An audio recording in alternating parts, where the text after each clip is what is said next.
Cordial saludo, mi nombre es Edwin Hernán Gil Rodríguez. Estoy cursando el programa de Ingeniería de Sistemas de la Universidad Nacional Abierta a Distancia, UNED.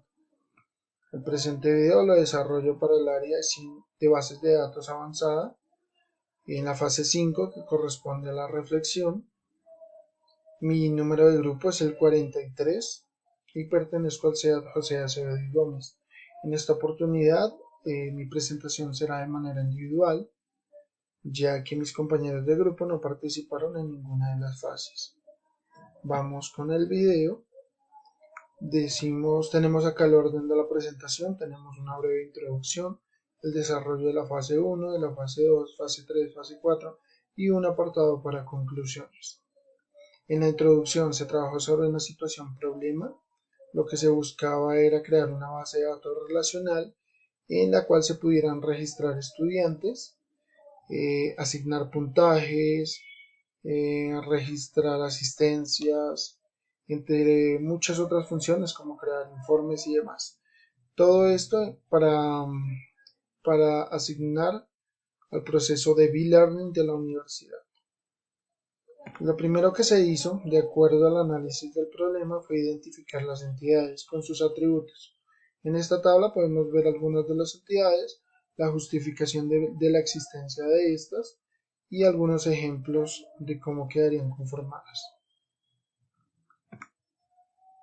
Antes de cargar cualquier información a una base de datos, debemos organizarla. Para eso existen diferentes técnicas como este diagrama, que es el diagrama de entidad-relación, en el cual se identifican cada una de las entidades con sus atributos. Se identifican sus llaves primarias, que es una llave primaria, es un identificador único de cada tabla, como puede ser código, clave, identificación y demás. Entonces, existen relaciones de tabla a tabla, estamos hablando de modelos de bases de datos relacionales. Entonces, existen relaciones 1 a 1, 1 a muchos y demás. Entonces, aquí lo que hacemos es organizar esta información. Pasamos a normalizar la información o a normalizar los datos. ¿Qué buscamos en esta sección? Al aplicar las formas normales para la normalización de la información, lo que buscamos es evitar la duplicidad o la redundancia. ¿Qué es la duplicidad?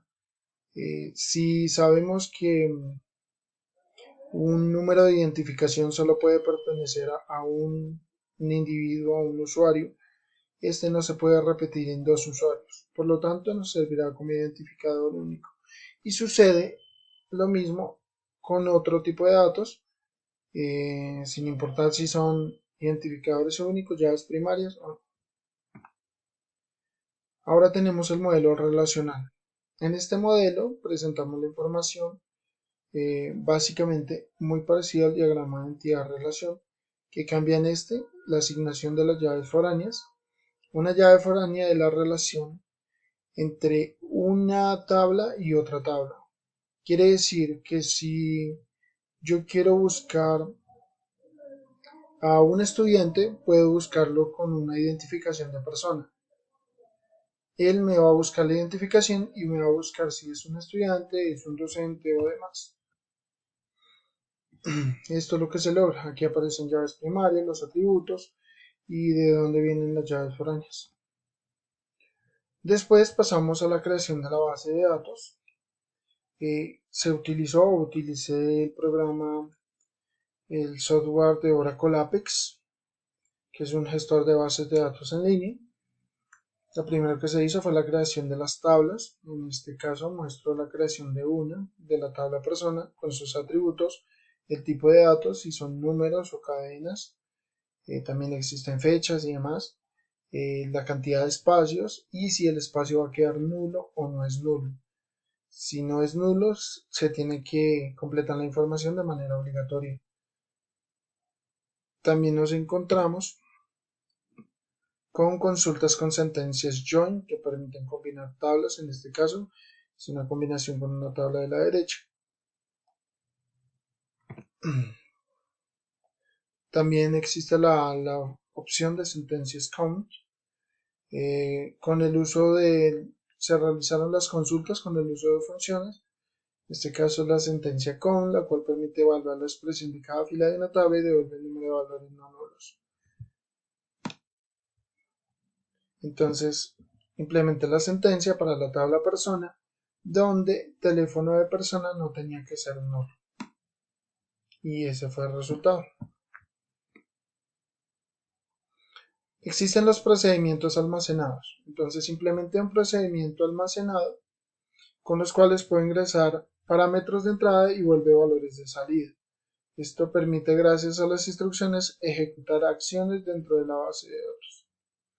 Como podemos ver, acá está la implementación del proceso almacenado de crear o reemplazar procedimiento, asignando nuevas variables. Y la satisfacción o el resultado satisfactorio de la implementación de este proceso. Durante la materia también vimos la creación de cursores. Estos pueden recorrer varias filas de las tablas, leerlas y tiene la capacidad de modificar dicho conjunto de resultados. Aquí vemos la creación del cursor, para cursor estudiante, y aquí va y busca la información y la trae. También realicé la implementación de un trigger.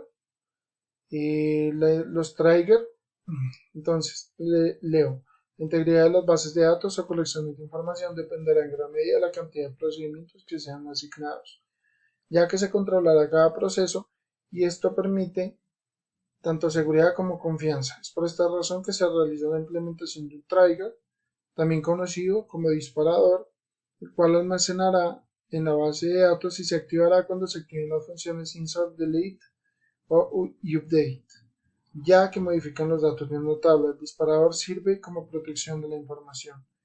Aquí tengo un trigger, que es trigger para la seguridad de la tabla ROA. Seguimos con la fase 4, que fue seguridad. Es una de las partes más importantes, es donde vamos a administrar de manera eficiente los permisos y demás.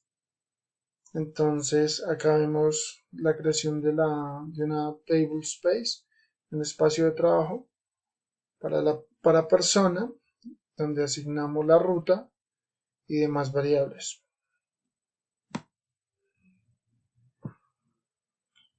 Por último, vemos en los resultados de la consulta que se creó de manera satisfactoria.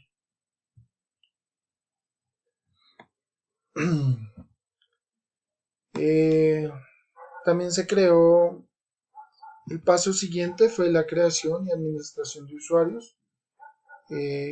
Esto se puede identificar por el medio de la sentencia DBA. Realicé la consulta por DBA Profiles, donde me muestra los diferentes perfiles asignados en la base de datos con la información.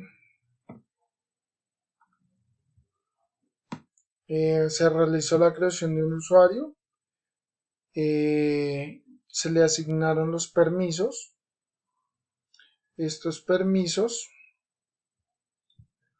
o privilegios, para que el usuario pueda crear sesión, crear tablas y demás.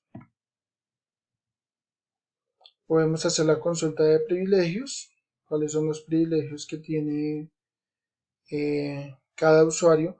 También lo podemos hacer dependiendo de las funciones o de los privilegios que tengan. En este caso realicé la consulta de los usuarios que tenían el privilegio de crear usuarios. Acá podemos ver la respuesta o la solución.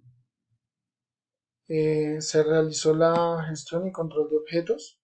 Se creó un perfil administrador base de datos, con sus diferentes permisos, los roles que se asignaron unos roles a un usuario. Bueno, en cuanto a conclusiones, con el desarrollo de esta actividad logré identificar la administración correcta de una base de datos, todas las funciones y procesos que debemos tener para que para salvaguardar la información y proteger la integridad de la base de datos. Y esto fue todo, agradezco su atención, muy amable.